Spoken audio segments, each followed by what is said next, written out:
오실 날이 가까운 시대를 우리가 살아가면서 이제 앞으로 교회가 더 박해받는 그러한 시대, 또 예배를 제대로 드릴 수 없는 그런 시대가 지금보다도 더 심화될 것이라고 생각이 되었습니다. 우리가 지금 코로나 시대를 지나가면서 특별히 예배가 제한을 받는 것이 아니라 정부 발표는 처음에 완전히 예배 드리지 말라는 거죠. 그러니까 예배당에 아무도 오지 마라. 모든 다중이용시설은 다 이용이 가능해요.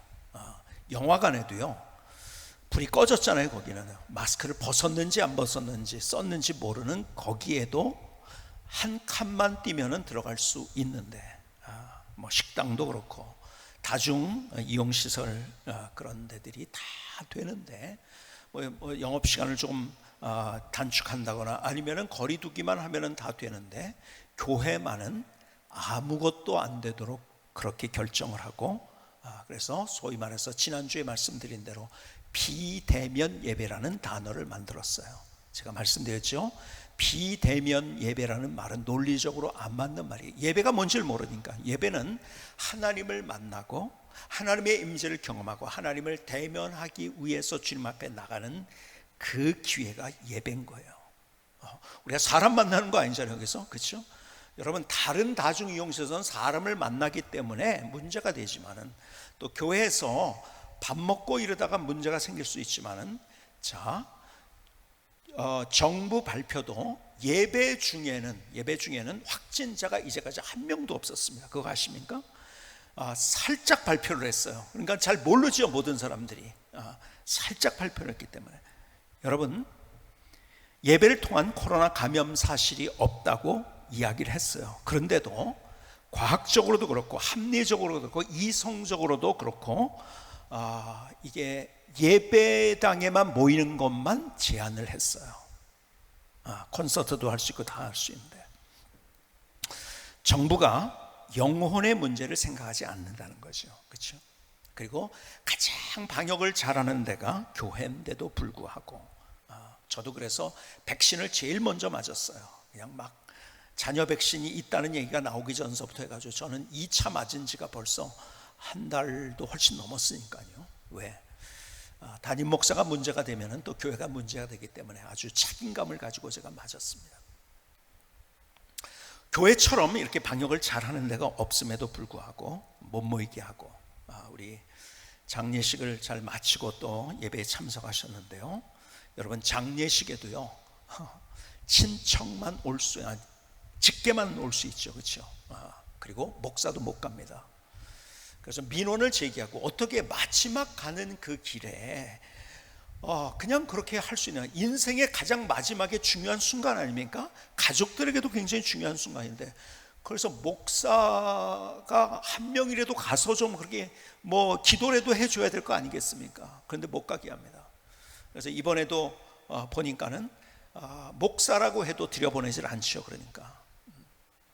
그런데 마침 제가 그 살짝 신문에, 크게 안 났어요. 살짝 신문에 난, 근데 민원을 제기해 가지고서 목사 한 명은 갈 수 있게 한 그것을 해 가지고서 기사를, 거기 있는 것을 인터넷에 기사를 보여주게 그랬더니 그러면 들어갔다 오라고. 참 힘든 세상. 여러분, 장례식에도 목사가 가지 못하는 가장 중요한 순간에, 왜요? 사람들이 영혼의 문제에 대해서 생각하지 않기 때문인 것입니다. 여러분, 사실은 우리 믿는 자들에게 가장 중요한 것이 뭘까요? 그것은 예배입니다. 왜요? 예배는 하나님의 가장 큰, 그리고 가장 중요한 은혜의 도구이기 때문에 그렇습니다. 하나님을 만나는 방법이 여러 가지가 있어요. 그런데 우리에게 그렇게 하나님을 만날 수 있는 가장 중요하고 큰 은혜의 도구로 바로 예배를 우리에게 주신 거예요. 여러분, 예배를 통해서 하나님의 은혜를 경험할 수 있고, 예배를 통해서 가장 강력하게 하나님을 만날 수 있고, 예배를 통해서 그래서 인생이 변화되어지고 기적의 드라마, 하나님의 놀라운 역사들을 경험하게 되는 거죠. 그래서 여러분 보세요. 다윗, 대단한 사람이죠. 그렇죠? 성경에 있어서 가장 중요한 인물 한 사람을 꼽는다고 한다면 아마 다윗과 아브라함이 아닐까 생각이 되어집니다. 그런데요, 그 다윗, 그가 다윗이 될 수 있었던 이유 중에 하나가 바로 시편 63편에 나와 있습니다. 다윗의 시, 제목이 이렇게 되어 있죠.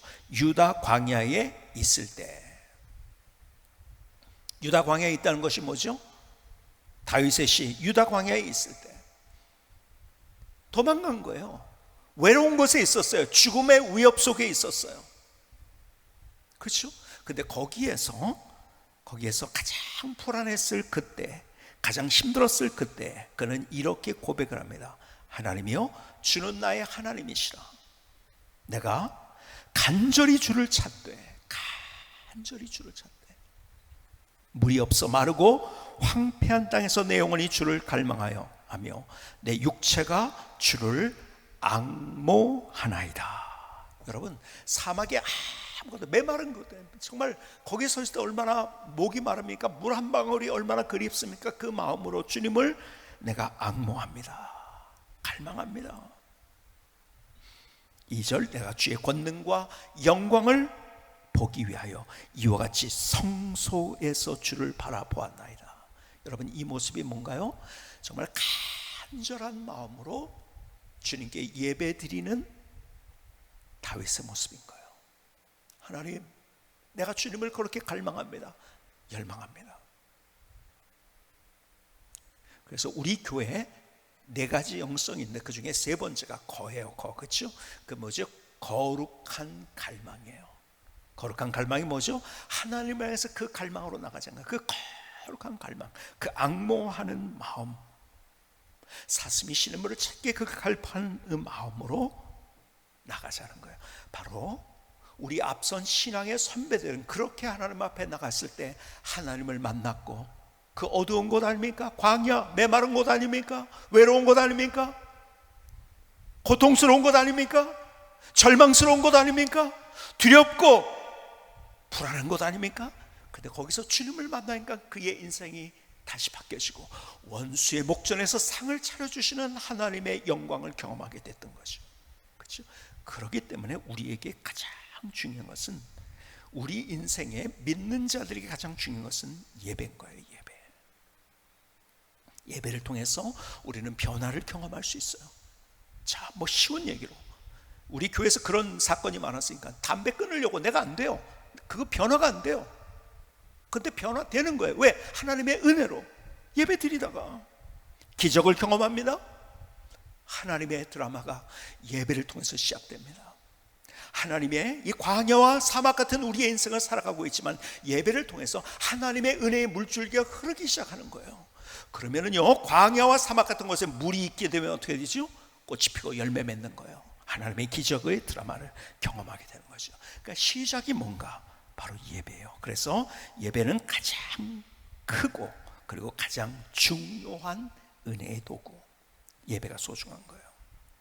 자, 예배를 제가 정의하면서 가장 쉬운 정의로 이런 정의를 했어요. 하나님의 부르심에 대한 인간의 응답이다.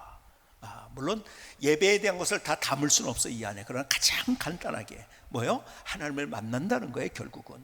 그러니까 예배는 일방적인 게 아니에요.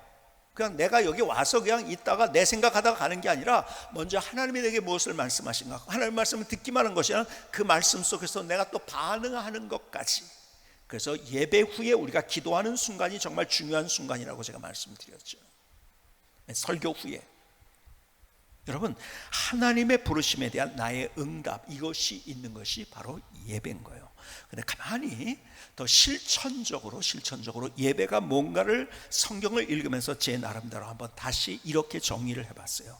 예배는 내 힘을 빼고 하나님의 은혜를 삶에 채우는 소중한 기회다. 다시, 예배는 내 힘을 빼고, 이게 중요합니다. 내 힘을 빼는 거예요. 하나님의 은혜를 삶에 채우는 소중한 기회, 이게 예배예요. 여러분, 우리는 힘이 너무 많이 들어가 있어요. 그러니까 우리가 가만히 보면요, 운동을 하면서도요, 누가 운동을 못하는지 아십니까? 힘이 들어간 사람, 야, 그거 힘 좀 빼, 그럽니다. 그렇죠? 힘 좀 빼. 근데 어디에 힘이 들어가는지 아세요? 가만히 보니까 우리가 힘이 들어가면서 위가 힘이 들어가는 거예요, 사실은. 여러분 운동하는데 힘이 빼면 운동이 됩니까? 흐느적거리는 거죠, 그렇죠? 여러분 빼라는, 힘을 빼라는 말 자체가 이제 약간 좀 논리적으로 안 맞는 거죠. 그건 무슨 얘기일까요? 우리의 위가, 가만히 보니까 축구를 해도 아니면은 농구를 해도 어떤 구기를 해도 사람들을 보세요. 힘이 들어갔다고 할 때 어디가 힘이 들어갔냐면 어깨와 위가 힘이 들어간 거더라고요. 여러분 우리가 일상 살아가면서 너무 어깨와 위가 힘이 들어가요. 위쪽이. 그래서 컴퓨터 할 때도요, 내가 막 애를 쓰니까 이렇게 되잖아요. 어깨가 힘이. 그래서 거북목이 된다 그렇게 하잖아요, 그렇죠? 내 힘이 들어. 자, 그런데 보세요. 요즘 자 재밌는 얘기 하나 해드릴게요. 요즘 운동 중에서 굉장히 중요하게 이야기하는 운동이 있는데 그게 뭐냐면 코어 운동이라는, 코어 운동, 코어 엑서사이즈라고 하죠. 뭐죠? 코어 운동은 여러분 중심에 힘을 주는 거예요. 여러분 어깨에 힘을 빼기 위해서는요, 어떤 운동을 하더라도 여러분 어떤 운동을 지금 하고 계십니까? 달리기? 이러면 안 돼요. 어깨에 힘이 빠져야 돼요. 그러면 어떻게 해야 되는지 아십니까? 코어에 중심에 힘이 들어가면 어깨에 힘이 빠집니다. 제가 지금 천기누설을 하고 있습니다. 이걸 제가요 수년 동안을 제가 연구해서 지금 얘기하는 거예요. 여러분 힘이 들어간 것은 다 어깨에 힘이 들어간 거예요. 그러니까는 달리기를 막 걷는데도요 막 이렇게 걷는서 여러분 그러면 걸을수록 어떻게 되는지 아세요? 문제 생깁니다. 여러분 어깨에 힘을 쫙 빼야 돼요. 그러려면 어떻게 하냐? 코어의 중심에 힘이 들어가야 되는 거예요. 다. 그러면요 이게 힘이 빠져요. 컴퓨터 할 때도 마찬가지예요. 우리는 자꾸 애를 써서 이 어깨에 힘이 들어가니까 어깨 아프고 막 이러면서 문제가 생기는 거예요. 그렇죠? 여러분 컴퓨터 할 때도요 중심에 힘이 들어가면요 어깨는 힘이 빠집니다. 이건 자동입니다. 굉장히 중요한 제가 천기누설을 하고 있어요. 근데 성경을 봤더니요 재미있는 구절이 있더라고요. 사무엘상 16장 7절에 보니까 사람을 외모를 보거냐 나 여호와는 뭐요? 중심을 보느니라. 하나님의 우리를 중심을 보시고 이사야에서 보니까 이렇게 또 표현합니다. 26장 9절에 보니까 밤에 내 영혼이 주를 사모하였은즉 내 중심이 주를 간절히 구하오리니. 중심이. 자, 제가 이제 이 말씀 드리는 거예요. 우리가 하나님 앞에 나와서도 내 열심이 아니에요. 여러분 구약시대 때 보면은요 제사 열심히 드렸어요. 그들은 제사 빠지지 않았어요. 근데 하나님이 그들을 책망하셨어요. 내가 제사 원하지 않는다. 왜 그런지 아세요?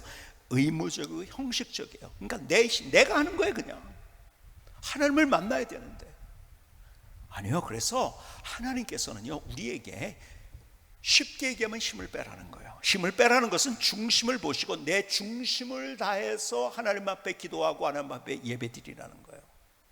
여러분 영적으로도 코어가 중요합니다. 그러니까 이 코어 운동의 대표적인 게 뭔지 아세요? 대표적인 게 뭐냐면 스쿼트입니다. 스쿼트 잘 아시죠? 스쿼트를 하면요, 야 이거 굉장히 제가 연구하다가 성경적인 자세라는 걸 알게 됐어요. 왜 그런지 아세요? 스쿼트는요 가슴 펴고 위를 향하는 거예요. 상체는 그렇죠? 그리고요 히프를 빼고 살짝 무릎을 굽히는 거예요. 그렇죠? 이래가지고 여기서 올라갔다 내려갔다 이렇게 하는 거예요. 그러면 뭐냐면 중심에 힘이 들어가는 거예요. 여러분 이 운동이 굉장히 좋은 운동입니다. 어쩌면 여러분 운동 중에서 다른 어떤 것 하는 것보다 다른 것 못해도 이 운동 스쿼트 운동이 굉장히 중요한 운동이고 이거 하면 건강해집니다. 근데 왜 그런지 아세요? 중심에. 그러니까요 무릎을 굽혀, 이 기도할 때 자세가 무릎을 굽히고 하늘을 향하고 그리고 위를 향하는 이 자세가 이게 바로 스쿼트더라고요. 야, 그래서 성경적으로 운동하면 제일 좋은 거구나. 자, 근데 제가 뭘 말씀해요? 운동도 마찬가지 중심이 중요합니다. 여러분 다시 말씀드립니다. 야, 힘 빼. 슛을 쐈어요. 근데 이상하게 가버렸어요. 슛이. 힘이 너무 들어갔네요. 그러잖아요. 그렇죠? 그런데 힘을 안 주고서 어떻게 운동을 하나요? 힘이 들어갔다는 것은 위에 힘이 들어갔다는 거예요. 중심의 힘이. 여러분 힘이 안 들어가고 어떻게 공을 찰 수 있나요? 힘이 들어가야죠. 근데 중심의 힘이 안 들어갔다는 말이에요. 제가 성경을 읽다 깨달은 거예요. 그것이 그러고 보니까요, 저도 이렇게 운동을 할 때 힘이 많이 들어가는 스타일이거든요. 막 걷다 보면 나도 여기 위가 힘이 들어가 있어요. 근데 스스로 내가 중심에 힘을 두면서 가니까 이거 자연스럽게 이렇게 힘이 빠지더라고요. 여러분, 어떤 운동을 하든지 그 중요한 원리라는 거 아시기만. 그런데 마찬가지. 그래서 하나님은 우리 중심을 보시고 우리가 중심으로 우리가 하나님 앞에 나가야 된다는 거예요. 그게 우리의 예배가 되어야 된다는 거예요. 근데 우리가 와가지고 형식적으로 의무적인 건 내 힘에 예배 드려야지, 여러분, 그건 의미가 없다는 거예요. 정말 내 중심으로 하나님 앞에 예배 드리는 것. 그렇다면 자, 이제 이 얘기를 드리려고 하는 거예요. 그렇다면 중심으로 하나님 앞에 예배를 드린다는 것, 이것이 예배의 기본인데 우리의 중심으로, 그러면 어떻게 그런 예배를 잘 드릴 수 있는가? 오늘 빌립보서 3장 3절은 이렇게 말씀합니다. 하나님의 성령으로 봉사하며, 그래서 예수로 자랑하고. 자, 보세요. 하나님의 성령으로 봉사한다는 말은요, 원어적으로 무슨 말이냐면 라티오리오라는 말이에요. 근데 이것은 예배 드린다는 거예요. 성령으로 예배 드린다는 거예요. 새 번역에도 이렇게 번역이 되어 있어요. 하나님의 영으로 예배하며, 성령으로 예배한다는 거예요. 예배요, 이것이. 원래 봉사라는 말의 단어의 뜻은 원어적으로 예배예요. 그래서 가장 권위 있는 번역이라고 얘기하는 킹 제임스 버전 KJV에 이렇게 번역해, worship God in the Spirit. 성령 안에서 예배해라. 자, NLT라는 영어 번역판이 있는데요, 거기는 또 이렇게 번역해요. worship, 이 규절을 이렇게 번역해서 worship by the Spirit of God. 하나님의 성령에 의해서 예배드리라는 거예요.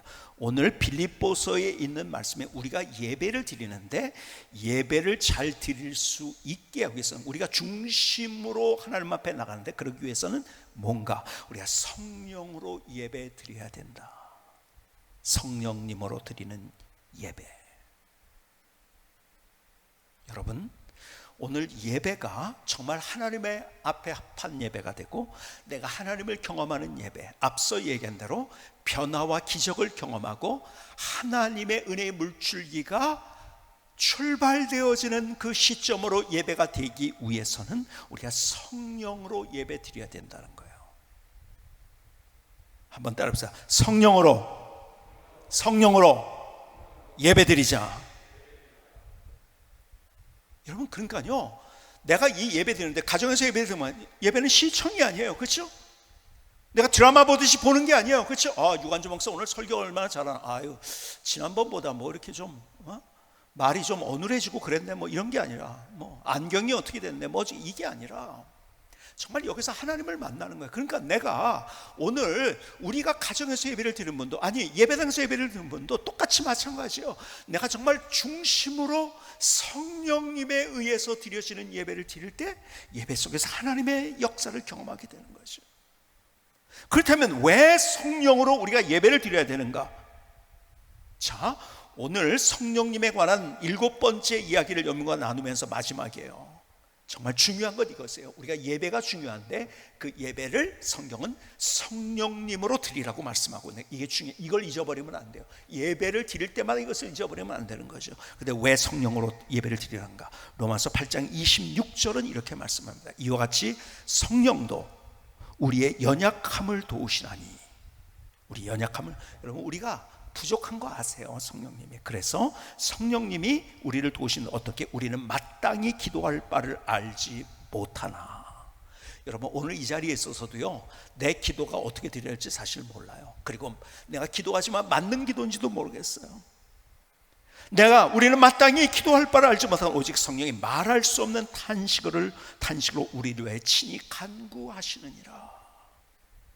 여러분, 이게 하나님의 은혜예요. 나는 어떻게 하나님 앞에 나갈지도 몰라요. 내가 어떤 기도를 드려야 될지도 몰라요. 나는 내일 일도 알지 못해요. 아니 모레 일도. 코로나가 그냥 2주 지나면 이 끝날 것 같이 2주 하다가 지금 여기까지 온 거예요. 그렇죠? 우리 내일 알지 못해요. 그러나 성령님은 우리의 모든 것들을 아세요. 내가 어떤 기도를 드려야 될지도 모를 때 말할 수 없는 단식으로 우리를 위해서 간구하시는 그분 성령님에서, 그분이 보혜사 성령님.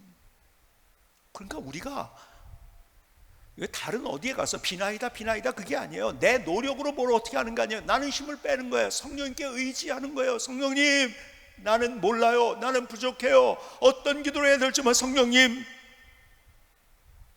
나를 위해서 탄식하며 기도하시는 성령님께 맡기는 거예요. 내 힘 빼고. 여러분, 나에 대해서 나도 모르는 부분들이 얼마나 많이 있나요? 난데요, 나를 몰라요. 요즘 그런 거 많이 경험합니다. 제가 인생을 살다가 이제는 보니까요, 나는 그런 내게 단점이 있는지, 내가 그렇게 했는지 잘 모르는 것들이 얼마나 많은지 몰라요. 난데 나를 몰라요. 근데 나의 모든 것들을 하시는 분이 말할 수 없는 단식으로 나를 위해서 기도해요. 그래서 우리가 성령님으로 우리가 예배 드려야 되는 거예요. 더 나가서 두 번째는요, 고린도전서 2장 10절에 이렇게 말씀합니다. 오직 하나님이 성령으로 이것을 우리에게 보이셨으니 성령은 모든 것 곧 하나님의 깊은 것까지도 통달하시느니라. 사람의 일을 사람의 속에 있는 영혼에는 누가 알리요? 이와 같이 하나님의 일도 하나님의 영혼에는 아무도 알지 못하느니라. 여러분, 하나님이 어떤 분인지 잘 모르는데요, 그 하나님의 깊은 것까지도 아시는 하나님에서, 하나님이 이런 하나님이구나. 여러분, 나를 깨닫게 하시는 그분이 성령님이신 거예요. 나는요, 그런 하나님인지 몰랐어요. 근데요, 성령님께서 우리에게 그것을 깨닫게 하신다는 거예요. 하나님의 깊은 것까지 다 아시기 때문에 통달한다고 말씀하셨어요. 더 나가서 요한복음 14장 26절은 이렇게 말씀합니다. 보혜사 곧 아버지께서 내 이름으로 보내실 성령, 그가 너에게 모든 것을 가르치고 내가 너에게 말한 모든 것을 생각나게 하리라. 여러분, 나를 진짜 가르칠 수 있는 유일한 분 성령님이세요. 우리에게 그 모든 것들을 성령님께서, 보혜사 성령님께서 우리를 가르치시고 또 주님의 말씀을 생각나게 하시고. 여러분, 우리는 부족하잖아요. 어디로 가야 될지 모르죠. 뭘 어떻게 해야 될지 모르는 것들이 얼마나. 그러니까 내 마음대로 헤매는 거예요. 인생 살다가 헤매다가 이렇게 잘못했네, 또 이렇게 잘못했네. 진작 우리가 성령께서 우리에게 말씀하신 걸 들었다고 한다면 우리는 그렇게 살지 않았을 텐데요. 그렇죠?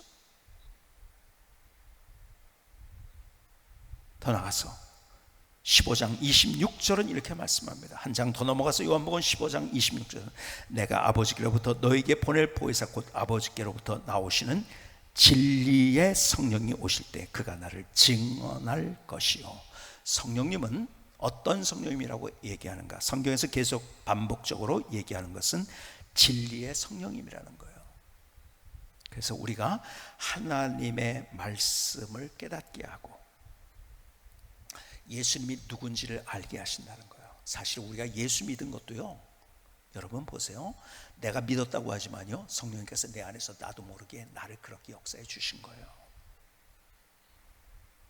계속 16장 13절에 이렇게 말씀합니다. 요한복음, 그러나 진리의 성령, 여기도 똑같이 반복적으로 얘기하죠. 진리의 성령이 오시면 그가 너희를 모든 진리 가운데로 인도하시리니. 우리를 진리로 인도하시는 분. 우리는 내 느낌대로, 내 논리대로, 내 생각대로 그러다가 불행해지는 거예요. 근데 진리 앞에 서게 될 때 우리는 내가 원하는 그 길을 가는 거예요. 그렇죠? 계속. 여러분, 우리가 진리 앞에 서서 우리의 진리를 따라서, 진리가 너희를 자유케 한다는 말, 진리를 따라서 우리의 삶을 살아갈 때, 여러분, 진리를 떠나서 내 느낌, 내 생각, 세상은 자꾸 그걸 강요한다고 했죠? 그렇죠? 내 논리, 내 느낌, 내 생각, 내 경험, 이걸 가지고 무엇을 해보려고 해요. 그러다가 불행해지는 거죠. 사탄은요, 계속 우리를 유혹합니다. 야, 너 그거 먹으면 지혜로울 수 있어. 그러니까 내가 뭘 할 수 있게 만드는 거예요. 여러분, 창세기에서 하와를 유혹한 마귀의 수법이 지금까지도 그런 거야. 네가 그 능력, 너 그렇게 할 수 있어. 네가 할 수 있어. 왜? 네 생각 그 지혜롭게 될 수 있어. 아니에요. 하나님의 말씀만이 진리인데, 그리고 그것이 우리를 자유케 하고 그것이 우리가 원하는 그 길로 가게 하는 건데, 제가 늘 지하철에 또 지하도에 얘기하는 것처럼 내 느낌으로 가면 내가 원치 않는 방향으로 가요. 근데 내 느낌이 그가도 진리를 따라 그 표지판을 따라서 가면은요, 내가 원하는 곳으로 가는 거예요. 아니어도 따라가야 되는 거예요. 그런데 그 진리를 깨닫게 하시는 그분이 누구신가? 바로 성령님이시라는 거예요. 그러니까 우리의 예배가 앞서 말씀드린 대로 하나님의 은혜를 경험하기 위해서 내 힘을 빼고 내 중심에 성령님으로 예배를 드려야 된다는 거예요. 한번 다시 따라오세요. 성령님으로 예배 드리자. 그러니까 우리의 예배가요, 타성에 젖은 혹은 그냥 형식적인 아니면 의무적인 그런 예배를 드린다고 하면은요, 그런 의미가 없는 거예요. 성령님으로, 내 중심에 성령님으로 드리는 예배, 거기서 하나님이 누구신지를 경험할 수 있어요. 그냥 성령님 예배 드리면서 그냥 우리가 자리에 앉아 있는 게 아니에요. 그냥 여러분 집에서 TV를 혹은 여러분의 패드를 무슨 그런 걸 보고 있는 게 아니에요. 우리가 그 안에서 성령님 내게 말씀해 주세요. 날 붙잡아 주세요. 내 마음을 타치해 주세요. 나로 깨닫게 해주세요. 나를 살펴주세요. 주님의 말씀으로 나를 채워주세요. 나를 새롭게 만들어 주세요. 성령님, 여러분, 우리가 그렇게 그렇게 우리가 예배 드릴 때 제대로 된 예배를 드리고 거기에서부터 하나님의 역사가 시작된다는 거예요. 성령님, 날 붙잡아 주세요. 내 힘을 빼고. 살아계신 성령님, 날 붙드소서. 주님, 성령님 날 붙잡아 주세요. 살아계신 성령님, 날 살피소서.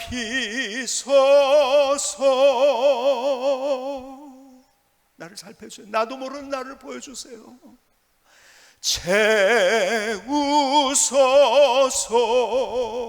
하나님의 말씀으로, 하나님의 생각으로, 하나님의 뜻으로, 하나님의 마음으로 나를 채워주시옵소서. 채우소서.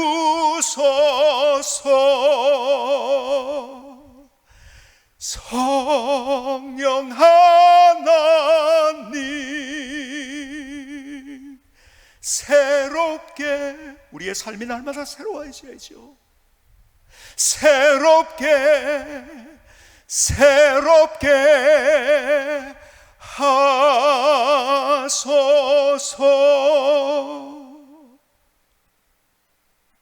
여러분, 그냥 타성에 예배 드려야 되니까 드려야 되는 거, 이거 안 드리면 또 무슨 일이 일어나는, 이게 아니고 내 힘을 빼고 하나님 앞에, 성령님, 내가 어떠할 바를 모르겠습니다. 내 마음 만져주세요. 내 마음 붙잡아 주세요. 내 안에 주님의 마음, 주님의 생각을 채워주세요. 내 마음을 다치해 주세요. 그 역사하시는 하나님. 그러니까 가만히 제가 보니까 우리 교회 간증들도 어디서부터 많이 다 출발된지 예배를 통해서 출발됐더라고요. 예배를 통해서 새로운 하나님의 축복의 문을 열어주시는 거예요. 예배를 통해서. 이혼하려고 마지막 예배를, 우리 교인 아닌데도 마지막 예배를 드리고서 이혼의 서류에 도장 찍자 그러고서 왔다가 하나님을 만난 거예요. 다시 두 부가 화합을 하게 되고요. 누가 그렇게 할 수 있나요? 성령께서 우리 안에 역사하실 때 그렇게 될 수 있는. 성령님, 내 힘을 빼고 나를 나도 나 스스로가 변화 안 돼요. 나를 변화시키신 주님. 그 사람이 원수 같아요.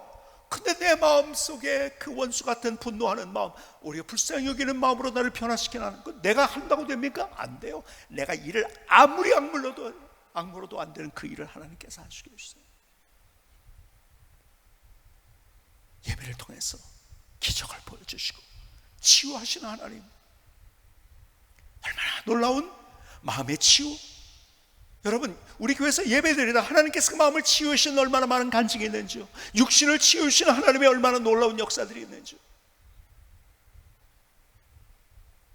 이 땅을 살아가는 것 광야와 사막 같아요. 힘들어요. 답답해요. 외로워요. 근데 거기서 삶을 나게 하시는 하나님, 여기서 예배로부터 그 은혜의 물줄기가 흐르게 되는 거예요. 우리의 세상, 우리가 걸어가는 세상 속에서 다른 사람이 경험할 수 없는 꽃을 경험하고 열매를 경험하고. 왜? 내게 흐르는 하나님의 은혜의 강물이 있기 때문에. 어디서부터 출발한가? 예배예요. 다시 예배가 중요하다고 했어요. 그렇죠? 예배를 통해서 하나님은 우리의 인생을 새롭게 주시길 원하세요. 그때 어떻게 예배를 드려야 되는가? 내 중심으로. 근데 그 중심에 성령님으로 드려지는 예배. 오늘 예배가 그런 예배가 될 수 있기를 주님의 이름으로 축복합니다. 우리 김승규 선생님의 찬양으로 드리겠습니다.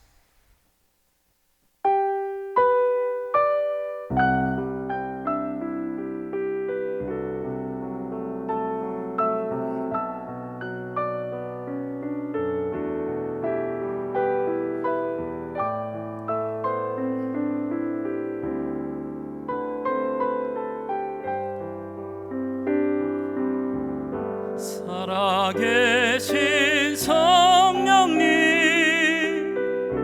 날 붙들어 주소서.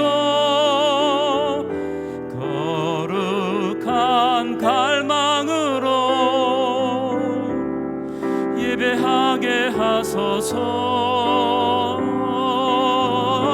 살아계신 성령님, 날 새롭게 하소서. 하나님의 임재 앞에 나가게 하소서. 진리의 성령님, 깨닫게 하시고 진리를 내 안에 담아 주소서. 이제 진리의 성령으로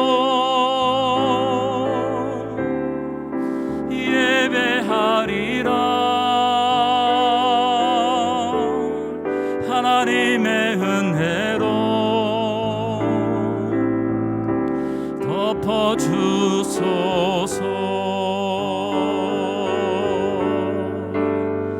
하나님 평안과 능력으로 태워주소서. 살아계신 성령님, 나를 붙드소서. 거룩한 갈망으로 예배하게 하소서. 살아계신 성령님, 날 새롭게 하소서. 하나님의 임재 앞에 나가게 하소서. 진리의 성령님, 깨닫게 하시고 진리를 내 안에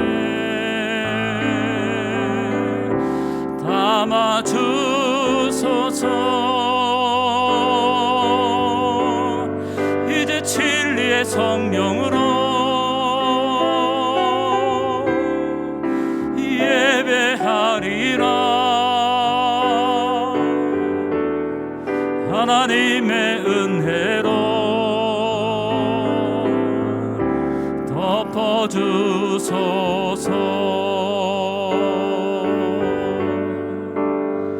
하나님 평안과 능력으로 채워주소서.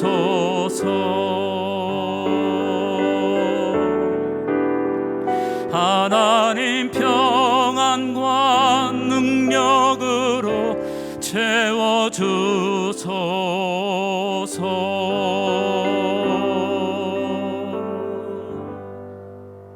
아멘. 하나님, 나의 고백입니다. 나의 결단입니다. 주님, 나를 받아주시오. 하나님 감사합니다. 10년이 훨씬 넘게 지났는데 그날 주일 예배를 마친 후에 성령께서 내 안에 깨닫게 하신 것이었어요.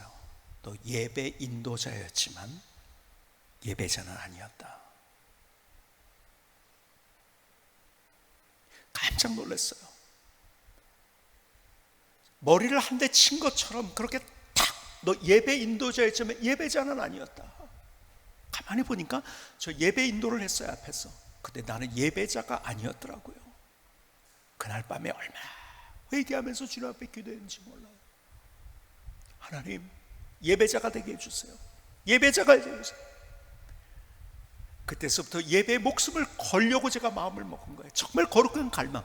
여러분, 거룩한 갈망이라는 단어가 그냥 나온 게 아니에요.